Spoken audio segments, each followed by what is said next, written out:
Hello, thank you so much for choosing my session, How to Build Relationships with Challenging Parents and Minimize Drama. I am so excited to share my experience of working with challenging parents and building relationships with them with you today. In this session, you will learn proactive and reactive strategies for building relationships with parents in order to help our students be more successful. But before I get started, let me go ahead and introduce myself. My name is Rachel Irwin, and I am a special education teacher currently in Mississippi, but we're getting ready to relocate to Jacksonville, Florida. So I'm in a little bit of a transition phase. I have been working in special education now for 8 years, but I like to tell people that it's kind of a lifelong journey for me.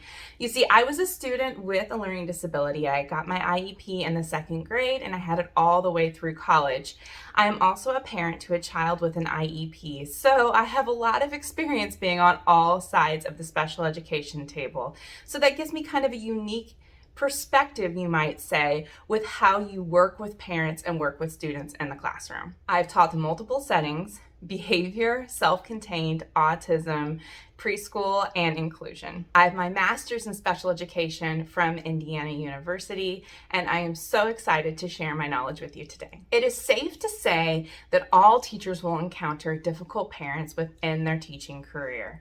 In fact, difficult parents can be one of the factors that drive teachers out of education, but it does not have to be this way. We all learned in our education programs that parents and teachers need to learn to work together in order to help our students be more successful. I have learned a few strategies as a parent of a child with behavioral needs that I can share with you today. Raising a child with emotional needs is very taxing. These parents plan for the perfect child, and when expectations don't meet reality, this can cause a great sense of loss for these parents.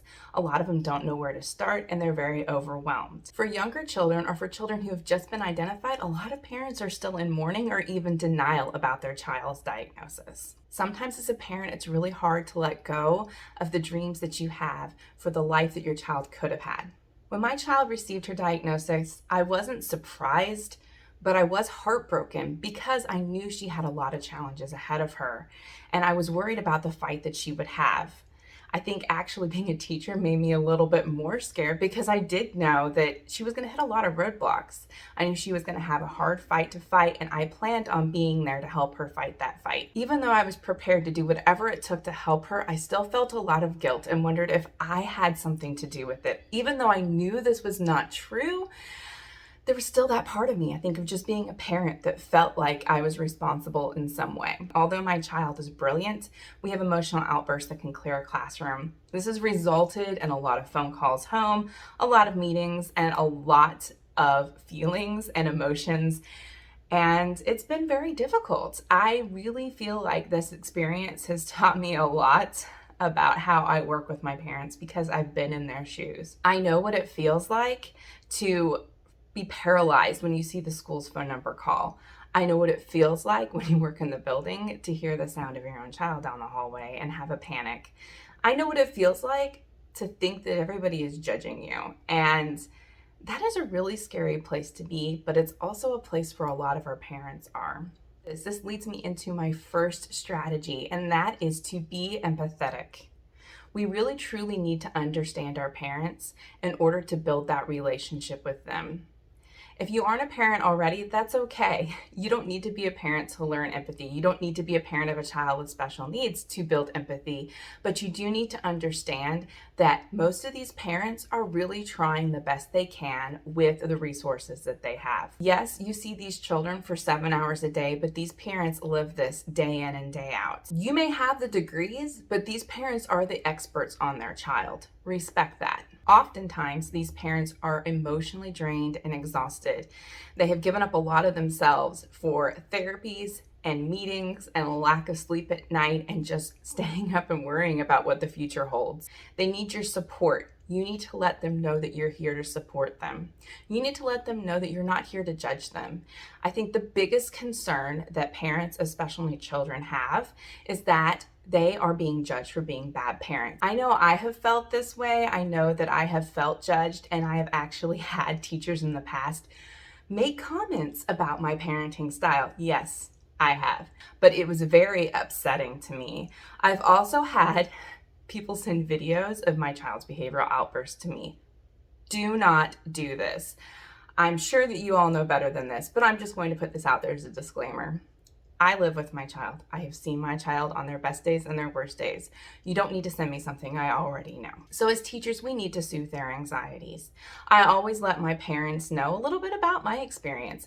I think it's good for them to know that I'm in the trenches with them. But if you don't have that experience, that's fine.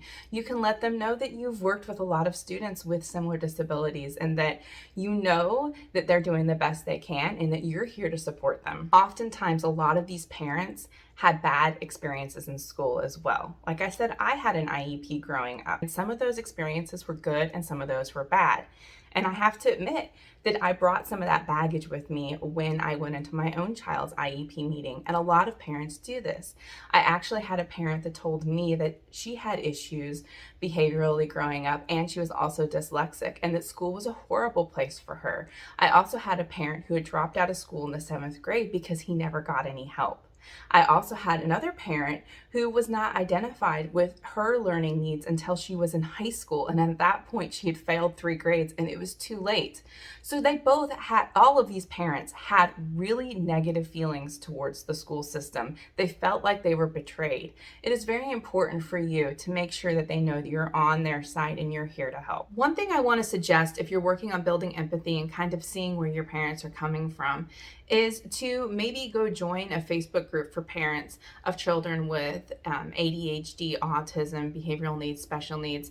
I think it's really enlightening to do that. I joined one of those groups for my own personal reasons, just for some support, but I've learned a lot about what some of my parents are going through by reading some of those posts. You get a great insight into how those parents are dealing with things in their day-to-day lives, and it's really eye-opening to see how much support some of these children need at home and how overwhelmed some of these parents are. Also, some of them do talk about how they manage things in the school setting and how they feel about teachers.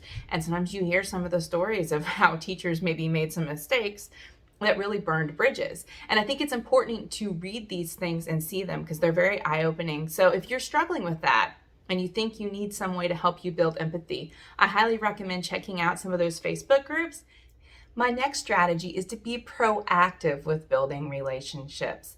You need to be the first ones to reach out. Oftentimes, like I spoke of before, these parents aren't going to do that. They're overwhelmed in their everyday lives. Some of them even have children at home that also have special needs. It's not just one child, so they have a lot going on, a lot of meetings, a lot of therapies, and a lot of emotional stressors pulling them in multiple directions. It often needs to be you taking the initiative.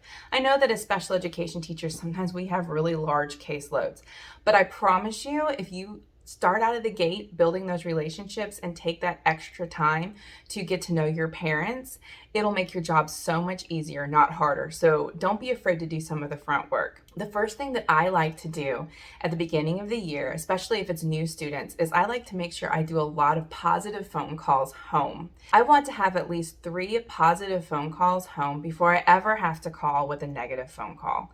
I really want parents to feel like when they get a call from me, it's not always going to be a bad thing. In fact, I tell my parents in the beginning, you're going to hear from me a lot, either via phone, email, text. I like to communicate, and you don't need to be scared because I want to tell you exactly what your child's doing and how they're doing, and I want to share their victories, not just all of their bad experiences. I found that parents really do appreciate this. And I know I appreciate hearing good things about my child. It just makes your whole day better, and it makes you feel better about the person you're talking to because you can really tell that they love your child. Remember too that these parents are experts on their child. They may not have all the degrees, but they live with their child and they've known their child since birth. They really know the inner workings of their own child. Listen to them. Listen to what they suggest and talk to them about it. Explain to them this is a partnership and that their role is the expert of their child. You may know strategies through your education and your experience, but they are the experts. Let them know that. Value their opinions and work together. Also, when you see growth in the child, make sure you give the parents credit for that as well. I had a parent that we got help with some behavior support, and behavior support went into the home and was helping the parent with some parenting strategies. That parent really took what the therapist had to say to heart and followed it with fidelity. And we saw huge gains in her child's behavior at school. I had no problem letting that parent know that because of her hard work at home, her child was making huge gains at school. It made her feel so good to hear somebody say that. She'd spent so much of her time hearing negative things about her child and all the bad things that her child was doing, and she never heard anything positive. It was really discouraging to her. In fact, she even told me she appreciated saying that because she felt like she had been a failure as a parent, and hearing a professional saying that she was doing a good job really just lightened her heart a lot. Make sure you include parents in the IEP writing process. I know we're so busy and we feel like it's just easier to get in there and get done with what you need to do. Don't get tempted to do this. Get ahead of your paperwork early and make sure that you're reaching out with those parents and having phone calls with them and discussing what should go in their IEP before you even hold the meeting. I was trained back in the beginning from a wonderful special education teacher, and she had made the suggestion to me that I follow every day, which is have pre-meetings for your meetings and just get on the phone with these parents and fill out a questionnaire about everything and anything that you think would be helpful in developing their child's IEP. Parent input is crucial because if you are listening to the parents, and you will have their buy-in and you guys can work together as a team. Also, when you do this sort of thing, parents are less likely to get angry and seek legal action because they know that they were part of this process and they felt well informed. Make sure you're there to listen. Sometimes these parents have no other places to turn. They have no one they can talk to. Sometimes they're alienated by their families because no one wants to be around their child. And like I said earlier, they blame them for their behavior. Sometimes they don't have a therapist themselves because they haven't prioritized themselves. Sometimes you're the only person they feel like they can trust when they talk about these things because you're in the trenches together. I know it takes time, but the benefits are worth the time that you put in. Let them talk to you about what's bothering them. Listen and be someone that they can trust and confide in. This goes a long way at preventing hard feelings and helping the children be more successful. Also, when a parent feels like they can trust you, they speak positively about you around their child, and that helps build the trust with the child and you in the classroom. I know I can tell when parents talk kindly about me to their children, and you can just see it. And I know when they don't talk kindly about other teachers, and you can see the behavior in their children as well. It really does impact how they act towards that individual at school. So make sure you really have built that trust with that parent. This leads me to my third strategy. Sometimes no matter what we do, things can get heated for so many reasons. It could be that parents are just overwhelmed. It could be that maybe admin didn't handle something very well. It could be teacher didn't follow the IEP. And then you're stuck in a position where you have to diffuse a bad situation. This can be stressful. This is probably why you all are here, is for this. But I promise you, if you follow the proactive strategies first on relationship building, you will minimize ever having to do this. But like I said, sometimes no matter what we do, we run into these situations for things outside of our control. So the first thing to remember when you encounter one of these situations is to stay calm. No matter how quickly you want to jump into being defensive or argumentative, don't do it. This is much like the behavior techniques that we've learned when trying to de-escalate an upset child. We want to use those same strategies when trying to de-escalate an upset parent. So make sure that you're calm. Take those deep breaths, just breathe, and don't match their mad. Just keep calm. It's hard to stay angry at someone who's just being calm and listening to you. So that's really what you want to do, is just keep it at that level and don't lose control. A strategy that I found very helpful is called reflective listening. Basically, what reflective listening is repeating back in a similar manner what they have stated. So an example of reflective listening might be is, what I'm hearing is you're very upset that Johnny's teacher is not filling out his behavior log. When someone is upset, they really need to know that their feelings and emotions have value and that they're being heard. This is the same thing we do with children, but it works for parents and colleagues as well, and it's always worked for me. Practice reflective listening at home. Practice it if your own children, practice it with your students, practice it with your spouse or your friends or your colleagues as a skill that you can add into your repertoire of a way to diffuse ugly situations. My last strategy is to prepare for the worst. We don't want to have to do this, but I've experienced some situations where no matter what I've done, it hasn't worked. And this can be for various reasons. Now, it's a very small percentage of the time because, like I've stated before, a lot of these strategies are very effective. But there have been situations based on either they've had such horrible experiences with the school district, it's hard to build that relationship because they don't want to build that relationship, or maybe the parent has some mental health needs, or I don't know, various other reasons, but the other party isn't willing to work with you. When that happens, you really need to make sure that you are being compliant to a T. If you have to have someone look over all of your communication with those parents, sending emails to them, make sure that you have an admin who previews all of your emails to that parent.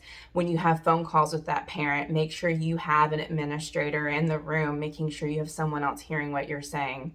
In my previous school district, we actually had a program called School Status, which was amazing. And it did record conversations with parents. And we could let parents know that this conversation was being recorded via School Status so they were aware. Because you have to let people know that there's someone else in the room or that the conversation's being recorded, just out of respect. But if you need to do this because you have people who go back on their story or twist what you say around, then this is necessary. Early in my teaching career, I had a parent who had a lot of mental health needs. This was known, and I was very careful with this parent because she did tend to twist my words around. And I don't know if it was ever really intentional or if it was just the way that she understood things, but I was really afraid that it was going to come back on me. I really tried everything to be very positive with this parent and keep things happy and light as much as I could. But when it all boiled down to it, I knew that she had the potential to go to my administration and say something that wasn't true. So I always included my administration on phone calls with her and had them look any kind of correspondence that went home with her so that they could back me up in case she were to make some serious accusations against me. Also, make sure you're sending home drafts of the IEP to parents. This is another way if you have a parent who is very quick to say, my child's not getting this, or you're not doing enough for my child, to get a chance to look at things and look them over. Oftentimes we tend to get in a hurry and we are sometimes writing our IEPs at the last minute. I know every district's a little bit different, but I tell my parents that this is just a draft. Obviously, we're going to discuss even more in the meeting, but this is where I'm starting from. I would really appreciate if you would give me your input and what you would like to add, just to keep the meeting a little bit quicker, because nobody wants to be there all day long, right? It's a meeting. And I found that a lot of them really do appreciate this. And some of our parents who are really concerned about services, this keeps them from being blindsided if, they think their child needs a one-on-one and the data doesn't support that. They can kind of look at some of that stuff on paper before we get in and discuss it in person. I think it's really important to let parents know that you are on the side of them. I think that's why a lot of parents bring advocates to meetings. It's very intimidating to walk into a room where everybody's on one side and you're on the other. And I don't really have a fear of advocates because I know that fear for parents.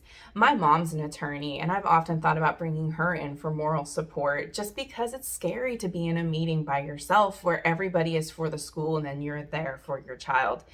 As a special education teacher, if we really strive to make those parents realize that we're on their side, the side of the child, and not necessarily the side of the school and what the school thinks that they need. I want to share a story with you of a situation that I had in my teaching career that started out really scary for me, and I was afraid it was going to be a nightmare with a parent. We were able to turn it around, and now I can literally call this parent a friend.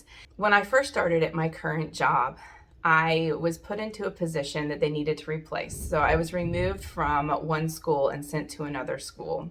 I came in and the situation had been a little rocky. I guess things had not been handled the best for that parent. For whatever reason, she didn't feel like the turnover to a new teacher had happened in the way that she felt would be the best. So when I came in, the first thing I did was what I always do. I called parents to introduce myself. Most of the parents were really, really kind. In fact, all of them were really, really kind. And then I got to this parent and she began to scream at me and tell me how horrible the school was and why she didn't know about these teacher changes sooner and that no one communicated to her and they could have at least written it on a Post-it, and she was fuming. Now, to be honest, I had a lot going on in my life at that time. I had just had to move classrooms in the middle of the year and go switch to a completely different type of unit. And I was not happy. It was very upsetting to me to say that I didn't go into my admin's office and cry. Yeah, I did. I did do that because she yelled at me and I was not expecting that. So we started off rocky, and her child did not like me and yelled at me and said all sorts of horrible things, which were obvious reflections of how his parent felt about me. So that was really stressful. We went through a good 4 months of me thinking, okay, I need to talk to this mom and have admin in the room. I need to have everything checked off like I did. I crossed my T's and dotted my I's at this parent's. And it still did not seem like it was helping. And she was getting to the point where she was calling district office, and I was at a loss. I didn't know how to build a relationship with this parent. And I finally decided, you know what, we need to talk face to face, because we'd never had a face to face conversation. Everything had been over the phone. And I always feel that sometimes those over the phone conversations, although better than email or text messages, still are not as personal as seeing someone face to face and really getting a sense of how they feel as a person. So we requested this meeting. We scheduled it at her convenience. She had a lot of little children at home, so we had to be very flexible on the time that we did it. But we got her in for the meeting. The meeting lasted 3 hours, but it was one of the best meetings we've ever had. We started off, I let her say her piece about everything she was concerned about, and then I responded with how much I loved her child and cared for her child and wanted her child to be successful. I even shared some of my experience as being a parent and having a child with an emotional disability with her. At that point, I could really see that she was softened. I don't recommend this, but emotions took over and I cried. I told her I knew exactly how she felt and how overwhelming it was to be in the situation and how upsetting it must have been for her to have a teacher that her child loved leave in the middle of the year and be replaced by someone she didn't know. It really did soften her, and we had a great conversation, and doors were opened up, and it ended with hugs and tears, and we even brought her child in and discussed how we were on the same team. From that point forward, things changed. We really did have a much better communication. I started calling her on the phone and letting her know when we had those good days and sending home positive notes, and she really appreciated it. And then that summer, I worked with her child during ESY, and we got even closer. And then the following year into the school year, I let her know when we started seeing major behavioral growth in her child. And that made her feel so much better. And she started seeing the growth in her child as well. Over our time together, we've become really close. And I can literally call her a friend. It was amazing how far we come. And you know, her anger towards me was not actually directed at me. Her anger was the frustration and just having changes come in and feel like people didn't understand her child. She felt like she was doing everything she could, but she felt like she was being judged and people were thinking she was a bad parent. And that was very upsetting to her. She really felt like she was giving her all to her child. And honestly, I could tell that she loved her child more than anything in the world. And when she could see that I loved her child too, that just opened up the world for her and softened her. So once again, I really want to stress to you that if you can build those relationships and be human, we're not robots. Yes, we are professionals, but we are in a profession that requires a lot of empathy. And we need to make sure that we're addressing those needs. And if you build those relationships with parents, you're going to minimize a lot of conflict and you will build a partnership where a child will flourish. We're getting ready to move, and I met with this parent and this child, and we talked, and we're going to be pen pals and continue our relationship because it is important to all of the parties involved, because we've really bonded and we've seen the growth in the child, and we want that to continue. My key takeaways from this session that I want you to remember as you move forward in your teaching career and building relationships are: be empathetic. Remember that these parents are going through a lot and they need a partner. They need someone who understands them, and they need someone who will show compassion. Ease their anxiety. Let them know that you're here to help and that you're on their side and you're on the side of their child. If things get difficult, keep your calm and use active listening and reflective listening to let them know that their feelings are important and their feelings are valued. Be timely and compliant. If you follow all of the laws and the procedures that need to be done correctly, if you have a parent that still wants to seek due process or any kind of legal action, you'll be covered because you did your job correctly. Sometimes it is unavoidable and it is part of our job, and we do need to be prepared for it. That's why most districts are very, very, very serious about compliance, and you should be too. Sometimes I know it's easy to get lax, even with parents you feel like you know very well, but you should not. You need to do your job correctly and professionally. Make sure you include parents in on all the IEPs and the data tracking and things that you're doing so that they're in the loop and they feel like they're a part of the process for their child. So thank you so much for attending my session. I really hope that these were helpful tips that you can use throughout your career to help you build relationships. And I wish you the best of luck and hope that you continue to have amazing relationships with your parents.